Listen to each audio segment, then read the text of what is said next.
The perimeter of a triangle is 249 millimeters. If the sides are consecutive odd integers, find the length of each side.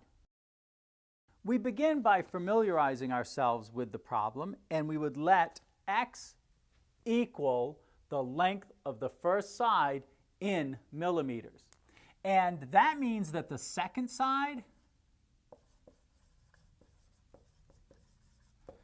since it's the consecutive odd integers, we would have to add 2 to x to get to the next odd integer.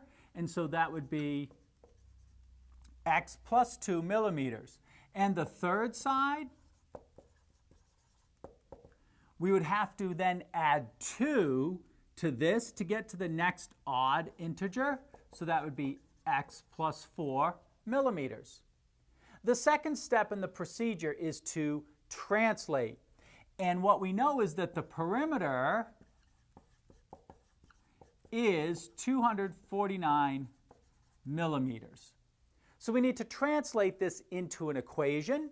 The perimeter, remember, is just the sum of the lengths of the sides. So it would be x plus 2 plus the third side, x plus 4, translates to equals 249.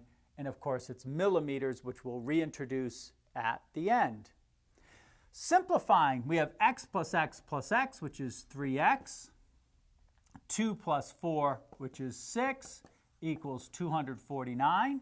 If we subtract 6 from both sides, we have 3x equals 243.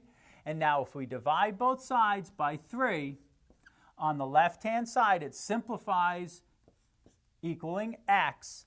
And on the right-hand side, 243 divided by 3 is 81. Now, that is the length of the first side. And therefore, the second side would be the next one odd integer, or in other words, 81 plus 2, which is 83. The third side would be, in this case, 83 plus 2 would give us 85, but also, if we go back to the original problem of x plus 4, 81 plus 4 gives us 85. Remember, these are all in millimeters. So, to check, which is the fourth step in the process, we add those numbers up. 81 millimeters plus 83 millimeters plus 85 millimeters. And we want to know, does that equal 249 millimeters? And the answer is, yes, they do. Add up to 249, so it checks. So now the fifth step in the process is to state the answer. And we say the sides are 81 millimeters, 83 millimeters, and 85 millimeters.